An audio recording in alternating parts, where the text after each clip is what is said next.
Que fait-on pour la Saint-Valentin? Un dîner à la maison? Banal, Au restaurant alors? pas mieux. Et au Japon, ils font comment? Au Japon... Au Japon, ils vont dans les love hotels.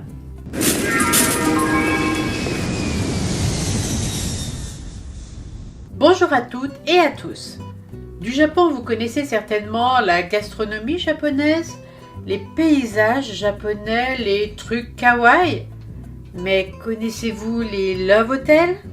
Qu'est-ce que c'est? Comme son nom l'indique, ce sont des hôtels pour l'amour. Dit comme ça, rien de particulier, mais c'est le Japon. Quand en France, les hôtels de 5 à 7 sont considérés comme des hôtels de passe, au Japon, c'est une institution reconnue avec ses codes et ses divagations. En fait, tout commence dès le parking. Des panneaux sont prévus pour cacher les plaques d'immatriculation des voitures des clients. Et une sortie secondaire très discrète est toujours prévue.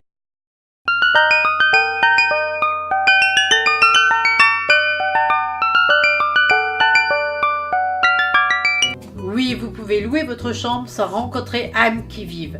Vous choisissez votre chambre sur un écran, vous réglez par carte bancaire. N'oubliez pas votre carte de fidélité pour les nombreuses réductions. Il n'y a pas que les couples adultères qui les utilisent avec monsieur qui fanfaronne et madame qui cache son visage dans ses mains. Les amoureux les apprécient pour redonner du tonus à leur vie sexuelle et réaliser leurs fantasmes. N'oublions pas que les appartements japonais sont tout petits et que les jeunes, à cause des montants élevés des loyers, restent très tard chez leurs parents. Les love hotels sont bien plus discrets et confortables que l'arrière d'une voiture ou une porte cochère. Là, tout est permis. Du lit rond avec miroir au-dessus, de la salle de bondage au wagon de train. Il suffit de choisir son fantasme ou son extravagance. Envie de vous déguiser? Un catalogue vous propose des costumes à l'appel. De l'infirmière à l'écolière en passant par l'hôtesse de l'air ou la mécanicienne en tenue très légère. Rien pour les fantasmes de madame. Pas de costume de pompier, de militaire, de médecin ou d'écolier. Dommage. Télévision grand écran, fauteuil de massage et jacuzzi sont un minimum requis dans tous les love hotels. Un petit creux? Commandez, vous ne verrez même pas le personnel.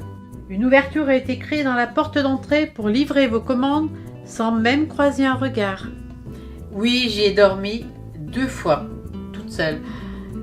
Impossible de trouver une chambre d'hôtel à prix correct dans toute la ville et légère curiosité de ma part pour l'éventuelle extravagance des chambres.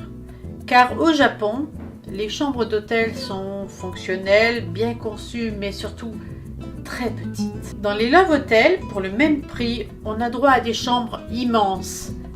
Si la première que j'ai testée n'était pas extraordinaire, à part l'immense jacuzzi et les miroirs un peu partout, j'ai adoré la seconde. J'ai des amours. Ma plus grande surprise a été de retrouver ma voiture lavée le lendemain matin alors qu'elle était sous abri.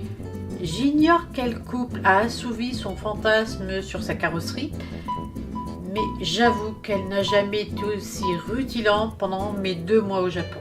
Si vous le pouvez, dormez dans un love hotel.